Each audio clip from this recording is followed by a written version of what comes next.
In my previous video, I taught about how to create a CLI local AI chatbot using the Foundry-Local REST API.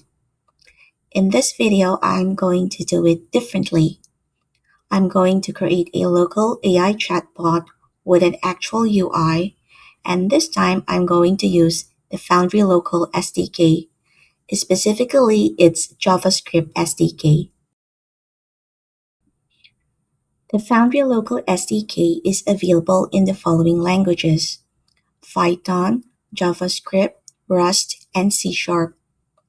And what makes it different from the REST API is that with Foundry-Local SDK, you don't need to manually start the Foundry-Local server and download the model prior to starting your application, because it already has a built-in automatic server and model management.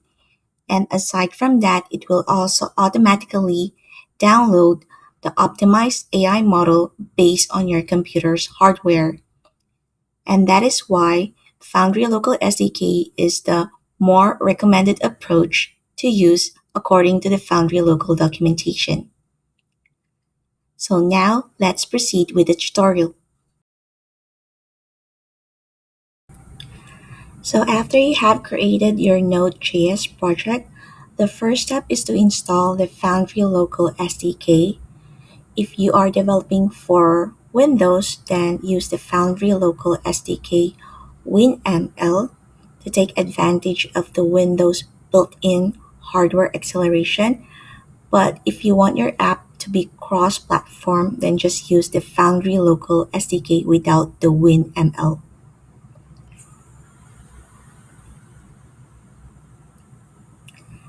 Then we also need to install the OpenAI and Express libraries, because we're going to use express.js as our backend.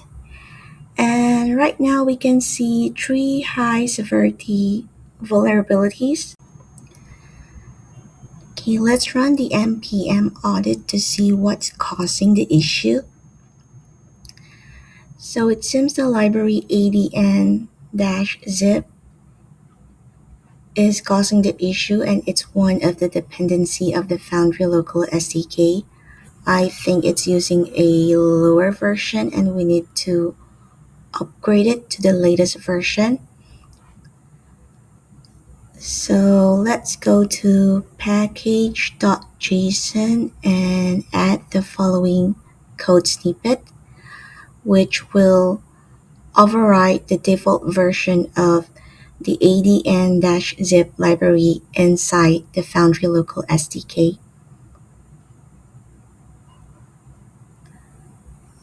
And let's go back to the terminal and run npm install.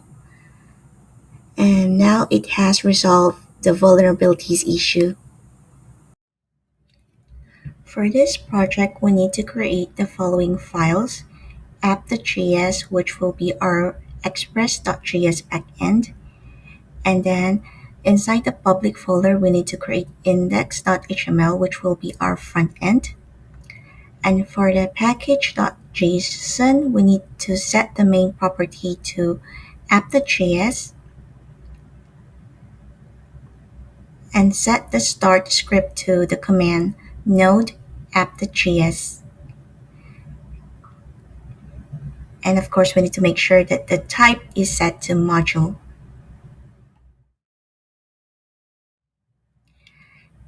Now let me explain the important parts of the codes. And let's start with the function init Foundry-Local, which is responsible for managing the Foundry-Local server and its local AI models. And the first thing that we need to do is to create an instance of Foundry-Local Manager.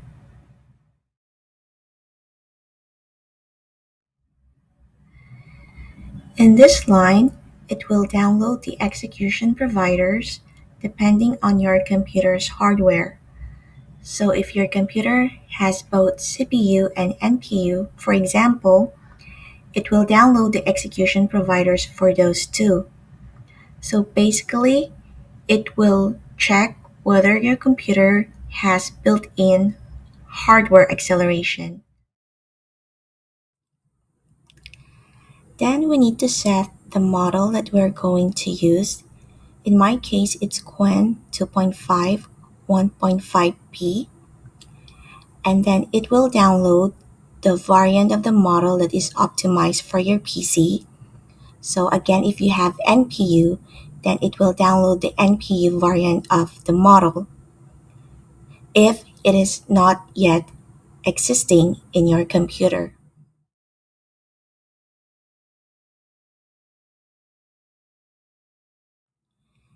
After the model has been downloaded, it will load the model into the local model cache so that the next time you start the app, it doesn't need to re-download the model. Therefore, the app will boot faster.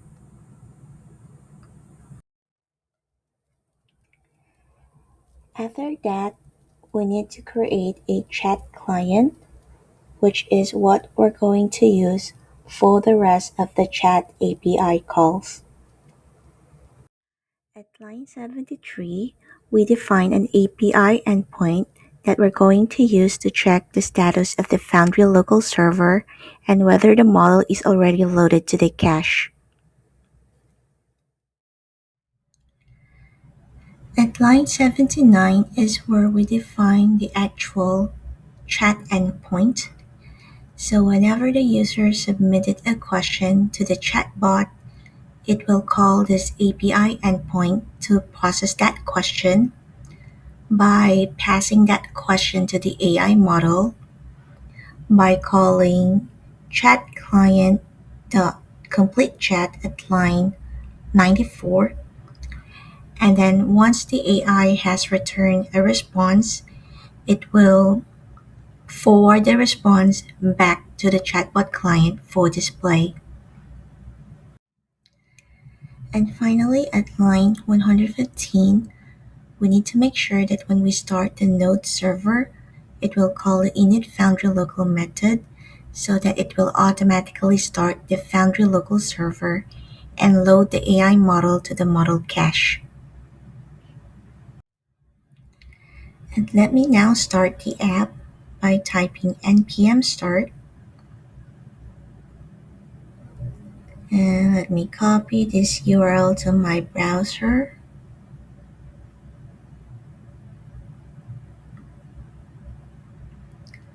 So the first time you run the app, it will download the execution providers and the selected AI model to your local computer.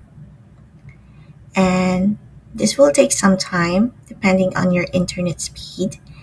In my case, it took about a minute. And again, this will only happen the first time you run the app. The next time you run the app, it will no longer need to re-download the AI model.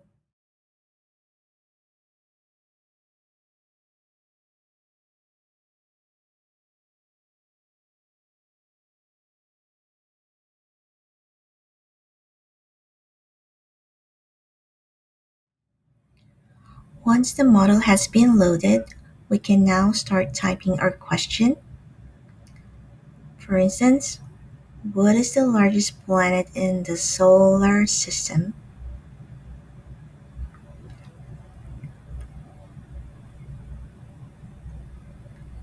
Okay, let's try another question. Does it have moons?